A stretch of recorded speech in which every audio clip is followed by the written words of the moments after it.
this morning. So I'd just like to say a very warm welcome to you all. Thank you so much for joining us in this, the very first talk we're giving to highlight objects from the William Morris Society's collection. I do hope everybody can hear me and see me well. Please bear with me. This is my first experience of giving a Zoom talk. And so I do hope all goes well this morning. We're about to hopefully start recording the talk. So please, would you mind turning off your microphones and also turning off your videos, please? We need to do this to be able to record. Thank you so much. And I imagine everybody's now very familiar with Zoom. Please, in the chat box, would you mind telling us whereabouts you're watching us from? Because it'd be really useful to know whereabouts people are. Thank you. This is a relatively short talk, about 20 minutes or so. And then at the end of the talk, there'll be a chance to ask questions.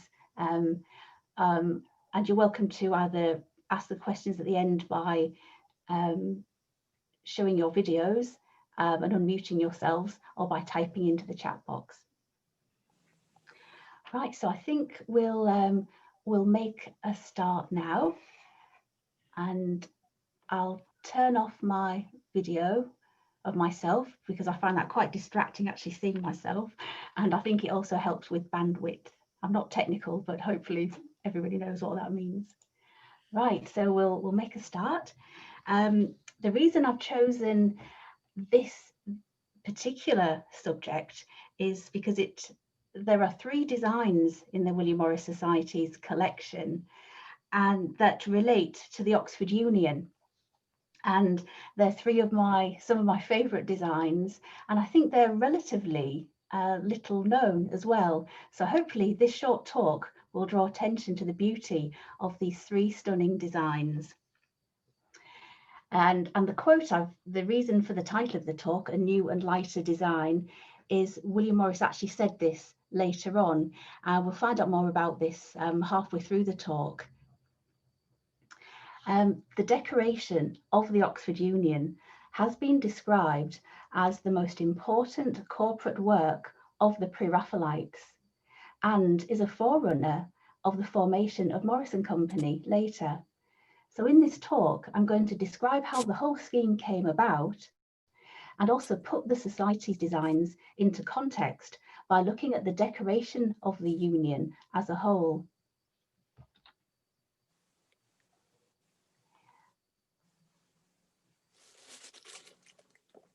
Right, I'm just going to move on to my next slide.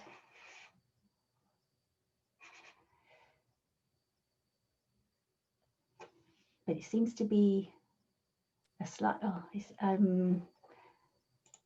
Sorry, apologies. Oh, here we go. So it seems to be a slight delay. Right, here we've got the Oxford Union at night. Oxford had a great influence on Morris.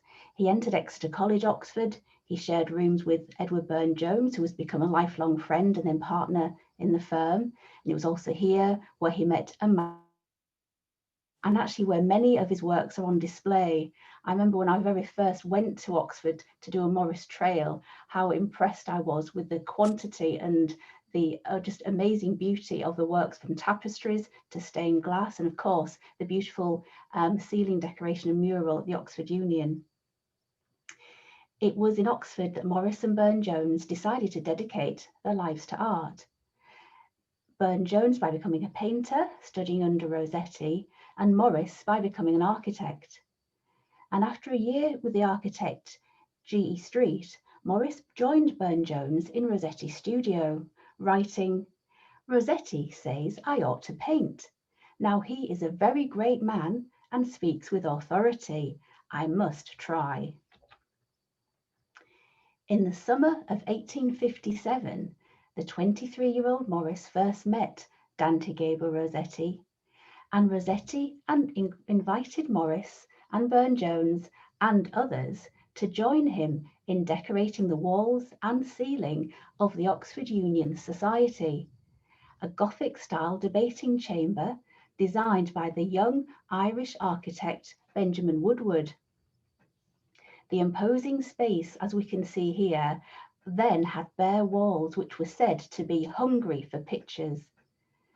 The plan to decorate the striking octagonal chamber with murals relating to the Arthurian legends has really become a legend in itself in Pre-Raphaelite history. Unfortunately, mostly because the project was not the success it was meant to be, as we'll see later. The 10 large-scale distemper paintings were to show scenes from the legends of King Arthur, as written in Thomas Mallory's Le Morte d'Arthur. They were to fill the 10 bays, and as you can hopefully see, you've got 2 windows punctuating each bay. And again, the bays are divided also by these roof beams. And this, combined with the height of the space, and the bays being 14 feet, the space must have been an incredibly difficult area to work in. And also it was notoriously difficult to see as you were working in daylight with the daylight streaming through those windows. Rossetti invited well-known Pre-Raphaelite artists such as Ford Madox Brown to join the group, but perhaps because the artists were not to be paid and just received lodgings, travel and materials, that the more established names declined. The majority of the artists who accepted Rossetti's invitation were yet to become famous, but most of them had a connection with Oxford. William Morris and Burne-Jones were both former undergraduates of Exeter College. John Roddam Spencer Stanhope was a graduate of Christ Church. John Hungerford Pollen had been a fellow of Merton and was then ordained as a priest in Oxford. And then there was Valentine Prinsep and Arthur Hughes, and I'll give a brief summary of them later on. Rossetti wrote that, with the exception of Hughes and myself, those engaged on the murals have made almost their debut as painters. Besides the 7 Pre-Raphaelite works I'm briefly going to describe, there were also 3 subjects painted by William Riviere and his son Britton, both local painters, in the bays that were never filled by Rossetti and his team of artists. But there's a lack of time to go into those in this short talk. I'm going to concentrate on our 7 Pre-Raphaelite paintings. Scholars working in the library next door were often disturbed by the artists' laughter and songs and jokes and the volleys of their soda water corks. Rossetti noted, "It is a very jolly work in itself, but really one is mad to do such things." The work of the young artists was later to be admired by John Ruskin, but he added, "You know, the fact is that they're all the least bit crazy, and it is very difficult to manage them." Morris was to later write, "The whole affair was begun and carried out in too piecemeal and unorganized a manner to be a real success." The relationship between the group of painters with the university and Oxford Society was not an easy one, and there are stories of Rossetti and Burne-Jones being drenched by buckets of dirty water poured from the upper gallery of the chamber. The many windows you can see here were whitewashed out while work was in progress. As I've mentioned, the daylight really disturbed the work. It was just so bright. And the whitewashed windows were covered with figures of strange men and beasts, mainly wombats, which Rossetti had a particular affection for.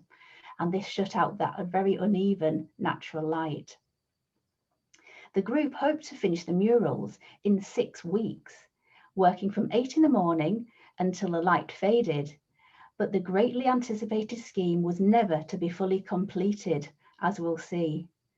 For the male figures, the artists took turns to model for one another, and for the female figures, they attempted to recruit local girls. Rossetti's scene, the failure of Sir Lancelot to achieve the Holy Grail, shows Sir Lancelot on the right-hand side, which was a portrait of Burne-Jones, shows him prevented from seeing the Holy Grail because of his adultery with Guinevere, Arthur's queen. To the right, the knight lies sleeping before the Grail Chapel. You might be able to see the archway of the brickwork just above Burne-Jones's picture there, portrait. And you can see his shield and helmet hanging above him. There's the shield has actually got a snake painted on it to represent the sin. And the Angel of the Grail, clasping the sacred vessel and surrounded by her attendant angels, is seen on the left and is a portrait of Lizzie Siddal. Between them stands the Queen as she appears in Lancelot's dream, her arm extended in the branches of an apple tree in the centre. The theme of guilty love and its spiritual consequences was one that had a strong attraction for Rossetti. It found echoes in his own life, and he returned to it again and again in paintings and poetry. The model for Guinevere, as you may realise, was Jane Burden, who was discovered in Oxford, and 2 years later, after the paintings, went on to marry William Morris. Rossetti's mural, although unfinished, was the most popular of the series. Burne-Jones thought it represented the highest character of his work, while Ruskin called Rossetti's painting the finest piece of colouring in the world.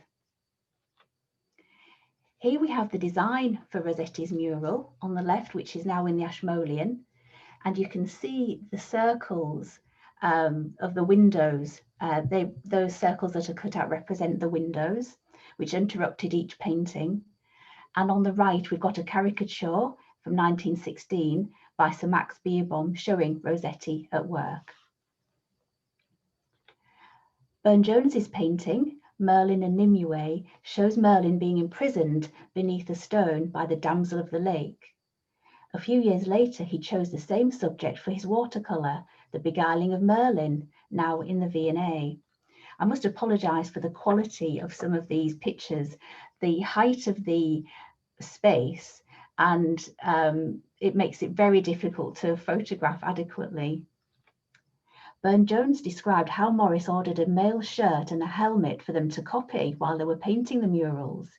One day he said he heard a strange bellowing and saw Morris dancing with rage. He was wearing the helmet and the visor had actually stuck over his face. But Morris was so pleased with the chainmail suit that he'd had specially made that he actually sat down for dinner in it, looking very splendid, wrote Burne-Jones.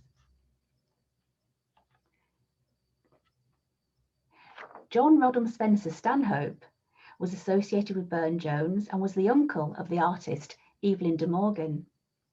And we can see an oil painting of him by his niece on the right.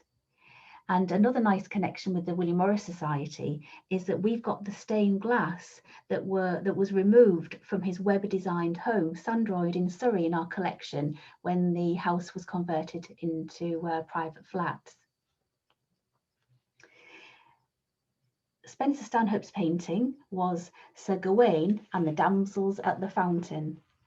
After leaving King Arthur's court, several knights, including Sir Gawain, came across 3 damsels at a fountain. Here, Sir Gawain alone is seen with the damsels, and we can see the youngest and fairest in the centre, her hair wreathed with flowers, as Mallory describes her, acknowledging his salutation. To the left are her 2 older sisters, and a trickling fountain is visible just behind. Valentine Cameron Prinsep was an inexperienced artist of 19, brought down from London by Rossetti. His mother was a sister of the photographer Julia Margaret Cameron and Maria Jackson, grandmother of Virginia Woolf and Vanessa Bell. He was a close friend of John Everett Millais and Burne-Jones. Rossetti encouraged the young man, using Morris as an example, saying to him, "There's one of my friends going to join us who has never painted anything, but you'll see he'll do a stunning thing." Val enjoyed himself enormously in this great adventure, writing, "What fun we had at the Union, what jokes, what roars of laughter." His mural was Sir Pelleas and the Lady Ettarde. Continuing on his way after meeting the damsels at the fountain, Gawain comes across a knight, Sir Pelleas, who was in love with the lady Ettard. She spurned his attentions though, and to summarise the story, Sir Pelleas swore that he would die of sorrow. But Nimue, the damsel of the lake, cast an enchantment over Ettard, which made her love the knight she formerly hated. Now it was her turn to be rejected, and she died of a broken heart. The mural here shows Pelleas turning from her, and on the left stands Nimue, the lady of the lake, and Pelleas's knight, who also appears in the story. John Hungerford Pollen was a talented artist with a particular interest in art, design, and architecture. He went on to develop the collections in his role as assistant keeper at the South Kensington Museum, now the V&A. He was close friends with other pre-Raphaelite artists and literary men such as Wilfred Scawen Blunt. He had been a fellow of Merton College and was then ordained as a priest, but continued to employ his artistic skills by designing decorative schemes for his church in Oxford and also for the ceiling of Merton College. This was both prior to the Oxford Union project, so I do wonder if he was able to advise Morris on his ceiling decoration to come. And we'll come to that later. Here we see his mural, King Arthur receiving Excalibur. The king is seen punting himself towards the sword, which is brandished above the surface of the lake. Behind him in the boat stands Merlin, and to the left, the damsel of the lake who gives him the sword. A flight of waterfowl, which you can hopefully just see on the left, top left, is a detail which was praised by the poet Coventry Patmore. And to the right, Arthur's and Merlin's horses are just visible, standing by the shore on the right-hand side. An uncorroborated source believes that beneath the horses on the right is a wombat. So that's the little creature beneath the horse on the right, on the lower right-hand side of the picture. Again, apologies for the quality. Perhaps this is a portrait of Rossetti's wombat called Top, named after Morris, who was nicknamed Topsy. It was apparently added to the mural years later, but I haven't been able to corroborate this. Arthur Hughes, a painter and skilled illustrator, William Morris actually bought his painting, April Love, and he actually illustrated George MacDonald's books, such as At the Back of the North Wind and The Princess and the Goblin. I mention this because MacDonald lived at Kelmscott House prior to William Morris. Arthur Hughes's mural, The Passing of Arthur, shows the king mortally wounded in the battle against his traitor son, Sir Mordred, received into a barge by the three queens who will take him to Avalon. At the left, Sir Bedivere, the only knight of the Round Table to survive the battle, throws the king's sword Excalibur into the lake, where it is received by a mysterious hand. And now we go on to Morris's mural. Morris painted his section of the Union with, this is a very long title, How Sir Palomides loved La Belle Iseult with exceeding great love out of measure, and she loved him not, but again, but rather Sir Tristram. I've summarised that by calling it Sir Palomides' jealousy of Sir Tristram. It's the familiar theme of the rejected lover, the tragic triangle. Palomides, the knight who nursed a hopeless love for Iseult, is just visible, seated on the left, and Tristram, his successful rival, embraces Iseult on the right-hand side. Morris struggled with the figures in his painting though, and according to Prinsep, Rossetti told Morris to improve Iseult's head, which Prinsep thought looked like an ogress, by making a study from the stunner Lipscomb, the daughter of a local innkeeper. However, her mother refused to let her sit as a model, and so the head remained as it was. Rossetti wrote a poem about this unhappy episode.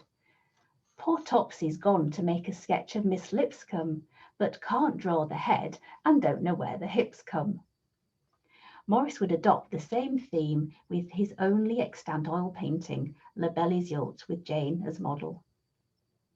Apparently, Morris was frequently covered in paint when he was doing his mural and struggled with the painting figures, which were 9 feet tall, and then painting them onto a curving surface must have been extremely difficult.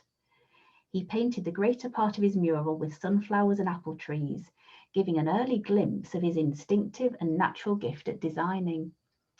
But within a few months, little could be seen except for Tristram's head over a row of sunflowers. J.W. McHale, Morris's biographer and Burne-Jones' son-in-law, explains why the paintings soon started to deteriorate. No ground whatever was laid over the brickwork except a coat of whitewash. The young artists knew little about preparing the surface of the walls correctly, and the newly built hall hadn't had chance to dry out sufficiently. Consequently, within a short time, the colours began to fade, and Rossetti lost heart, unable to face completing his painting.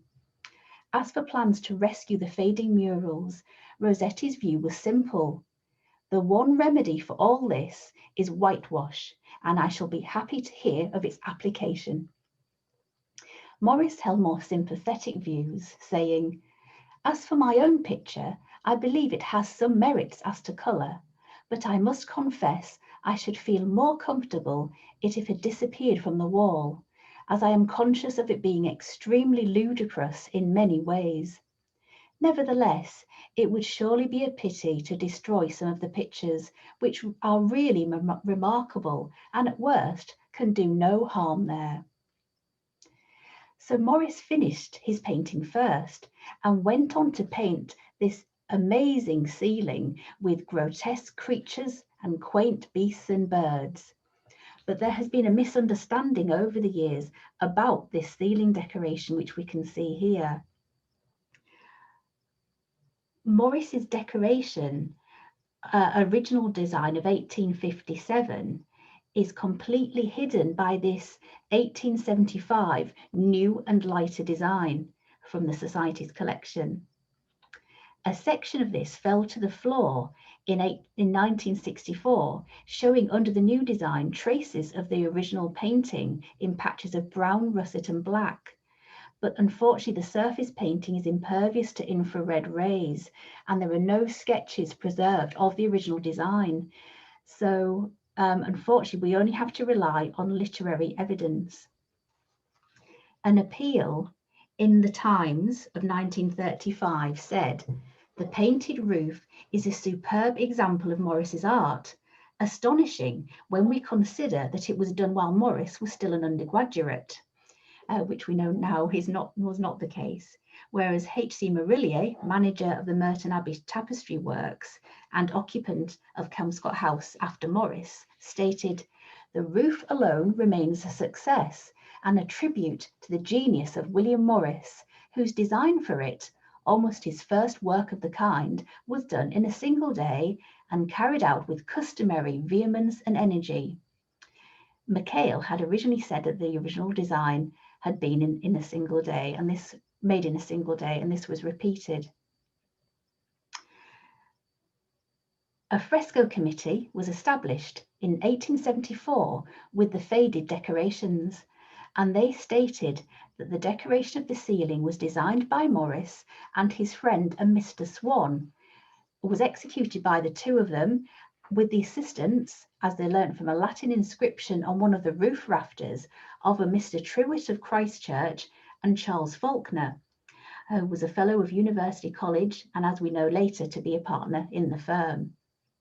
Burne-Jones wrote in a letter of October 57, "Charlie," that's Charlie Faulkner, "comes out tremendously strong on the roof with all kinds of quaint beasts and birds."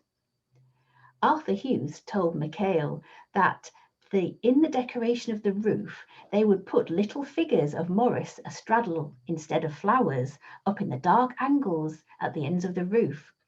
And this reminds me of the decoration at Red House, where a smiley face was discovered on that ceiling decoration, which was also decorated by Morris and his friends.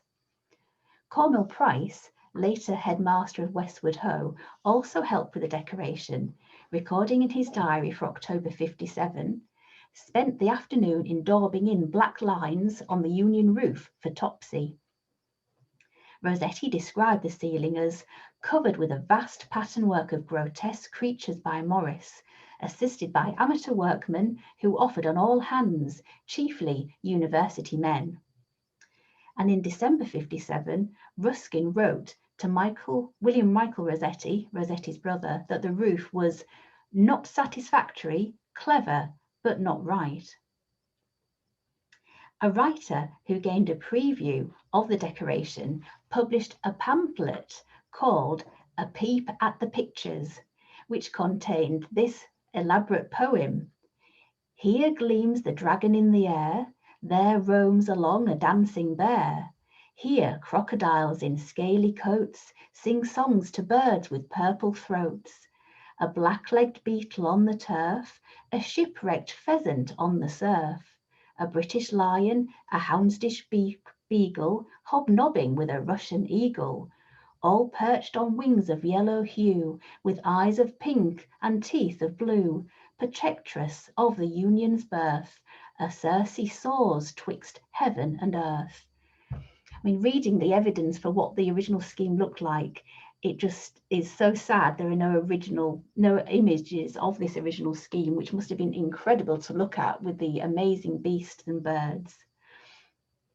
So the Union Fresco Committee reported discussions they'd had with Morris in the 1870s, who himself had called attention to the very unsatisfactory condition of the decoration of the roof, in which he took a special interest, as it was in part his own work. He pointed out that restoration was impossible, as the work could not be restored to its original colour and brightness unless it was entirely repainted. He suggested that a new and lighter design might be adopted, and he very kindly said that he would prepare such a design gratuitously if the Union Society cared to go to the expense of having it executed. However, another suggestion, not from Morris, was to cover the ceiling with Morris's fruit wallpaper. Fortunately, that didn't happen.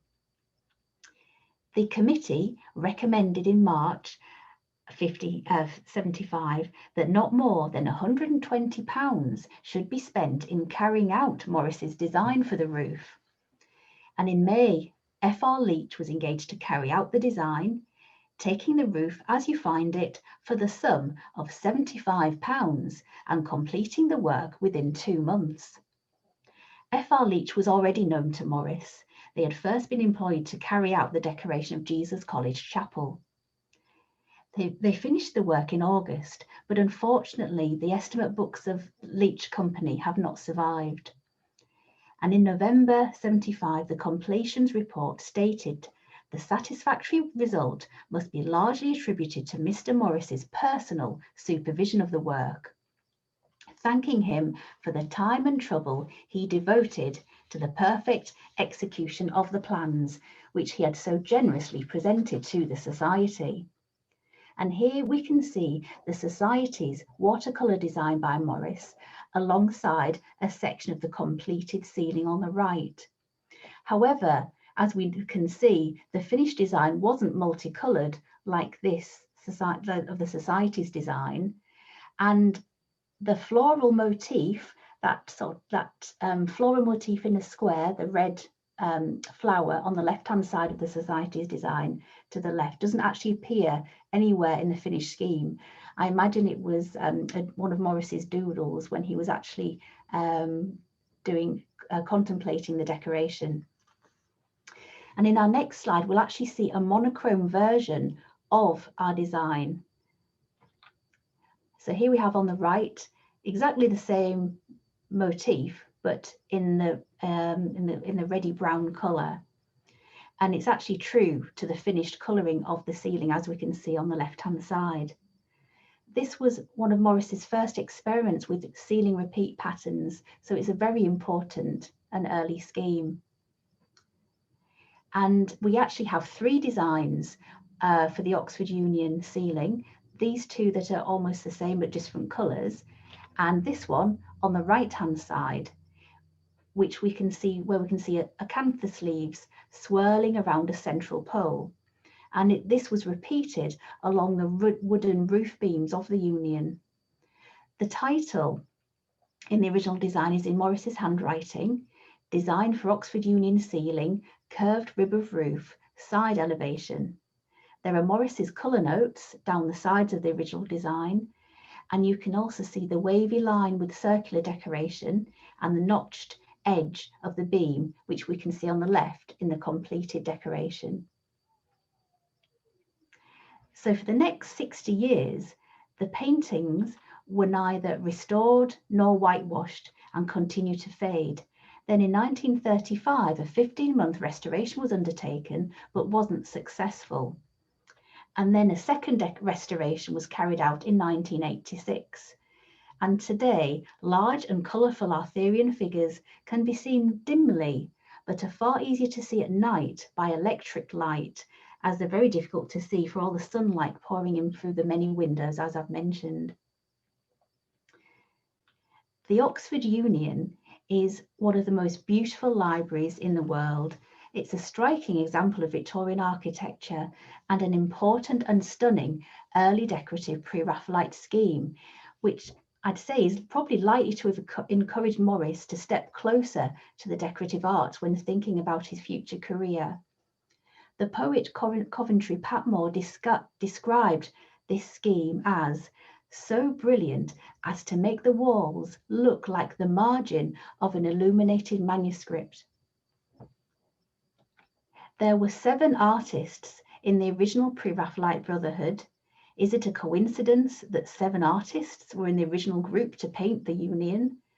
Furthermore, the painting of the Oxford Union murals can be seen as a foreshadowing of the collaborative enterprise of Morris, Marshall, Faulkner and Company, established later. Another group of 7 artists, including 4 of the original Oxford artists. A visit is highly recommended to this space after lockdown to see this spectacular building and amazing space. And I'd really recommend looking at it because you can still see the faded beauty of the murals and, of course, Morris's stunning ceiling design. Well, thank you very much for listening. And that was like a brief history of the whole of the Union decoration. And please do feel free to ask questions either in the chat function or through your by unmuting yourself. I'm hoping I can do this. As I said, I'm not familiar with Zoom, so I hope I can see the chat.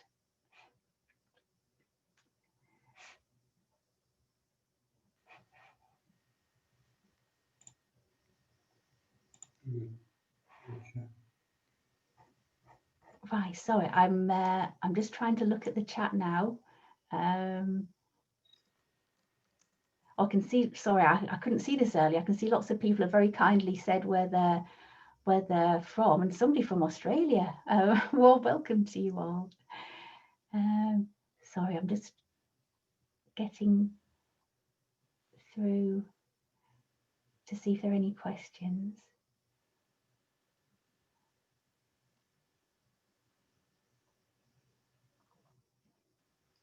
Oh, so, sorry, I think I've got there. What paint did the artist use? It was, well, I've looked into this. They said it was distemper. Unfortunately, there were very little records of the actual paint. And when I mentioned that they didn't receive any payment, just free board and lodgings, apparently William Morris did actually pay for some of the paints. So I need to do some work into this, but it says distemper, which is like a form of whitewash, which I guess is why painting that onto the newly built building, which was still quite damp and hadn't dried out properly, which is why the problems arose. Somebody's asked if the video will be available to watch again later. I believe that we have been able to record this, and we're hoping to make it available on our YouTube channel, so you should be able to watch this again on our website. Somebody's asked, do we need to book tickets to enter the library? To be honest, it was quite a long time ago when I went. I didn't book, I went in as a visitor, but I do believe, looking at their website more recently, that you do need to book. I think security's probably tightened since when I last went, and I think it is advisable to book. There's a librarian there whose email address is on the Oxford Union website, and you can book, I'm sure you can book a visit through that.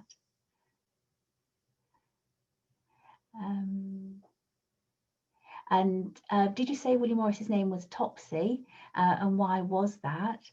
I've read a couple of reasons for this. Topsy was a character in Uncle Tom's Cabin, Harriet Beecher Stowe, which was a very famous novel, and the character had very unruly hair, and Morris is, as you've probably seen from some of his pictures, wasn't always the most kempt man. Sometimes his hair was slightly unruly as well, and I've read that's one reason why the name Topsy came. Another unkind reason is that one of the Pre-Raphaelites said that, well, Morris put on weight. He loved entertaining for his friends. Consequently, he did put on a little bit of weight, and he was said to have grown and grown like Topsy, which is a saying. I know there's one occasion where he went up to bed and Rossetti sewed little tucks into his waistcoat. So when Morris came down the next day, tried to do his buttons up, he couldn't quite do them up. And they were always playing tricks on him like that. And then the nickname Topsy sort of stuck with Morris for the rest of his life. And as I mentioned, Rossetti loved animals and had a menagerie, and one of his wombats he nicknamed Topsy.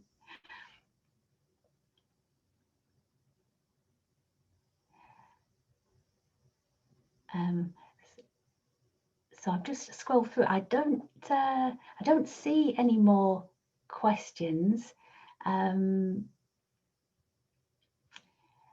So hopefully that's addressed anything that people had to ask. But I should just say that I'll just mention the next couple of talks the William Morris Society has coming up, and the next William Morris Society lecture is on the 13th of February, and we're very fortunate to have Suzanne Fagans-Cooper giving a talk. It's called At Home with Jane and William Morris, and explores their remarkable partnership, particularly at Red House, and how this partnership transformed British art and design, which sounds like a fascinating lecture. And I should also say, if you have enjoyed this short talk, which I realised was not actually that short, it was supposed to be 20 minutes long. Apologies for that. This is the first one, so I'll try and get the next ones down to a shorter coffee time talk length. My next talk is on the 16th of February. It's just 2 days after Valentine's Day, and so I thought it would be appropriate to look at what I think is the most romantic object we have in the William Morris Society's collection. It's a platinum print by Frederick Collier, a famous Pre-Raphaelite photographer, of Edward Burne-Jones's painting, Love Among the Ruins. So I hope you'll be able to join us on the 16th of February. And all that detail will be on our website shortly, so you'll be able to book. And so I think that's it for today. And I'd just like to say again, a huge thank you for joining us for my very first talk in this series.